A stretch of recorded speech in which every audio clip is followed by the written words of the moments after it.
বিরতির আগে এখানে এই সংসদে সরকার দলীয় সংরক্ষিত নারী আসনের একজন এমপি তিনি তার বক্তব্য প্রদানের সময়টাতে বলেছেন যে আমার অতিরিক্ত দায়িত্ব, অর্থাৎ তার অতিরিক্ত দায়িত্বের কথা বলে দুইটা সংসদীয় আসনের কথা তিনি উল্লেখ করেছেন রংপুরের।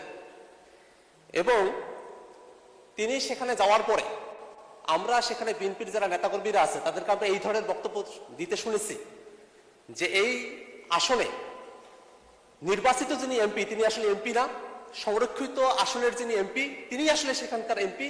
যে ধরনের কাজ হোক না কেন সেটা তার মাধ্যমেই সেখানে হতে হবে। আবার সেই দিন আমাদের প্রতিমন্ত্রী শাহে আলম সাহেব তিনি সেটা বলছেন যে এরকম অতিরিক্ত কোনো দায়িত্ব দেওয়া হয় না। আজকে একজন মহিলা সংসদ সদস্য তিনি বলছেন যে অতিরিক্ত দায়িত্ব দেওয়া হয়েছে, সেদিন মন্ত্রী বলছেন যে অতিরিক্ত দায়িত্ব দেওয়া হয়নি। আসলে কোন বিষয়টা সত্য? দ্বিতীয় বিষয় হলো এই যে অতিরিক্ত দায়িত্ব দেওয়া হচ্ছে সেই অতিরিক্ত দায়িত্বের আওতা কতদূর, সেই অতিরিক্ত দায়িত্ব কিভাবে পালন করা হবে, সেই অতিরিক্ত দায়িত্বের সাংবিধানিকতা কতদূর সেটাও আমরা একটু জানতে চাই মাননীয় স্পিকার।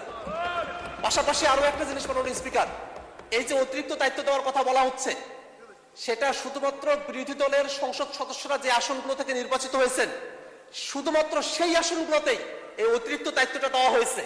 এর মধ্য দিয়ে একটা জিনিস কিন্তু খুবই আশঙ্কার জায়গা তৈরি করে, বিএনপি কি বিরোধী দলের আসনগুলোতেও তাদের মহিলা নারী এমপিদেরকে দায়িত্ব দেওয়ার মধ্য দিয়ে সারা দেশে কি তারা একদলীয় শাসন ব্যবস্থা প্রতিষ্ঠা করতে চায় মাননীয় স্পিকার?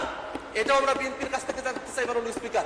এই সামগ্রিক বিষয়ে আমাদের কাছে এখন অনানুষ্ঠানিক ছিল, কিন্তু আজকে সংসদে এটা আনুষ্ঠানিকভাবে এটা সামনে এসেছে।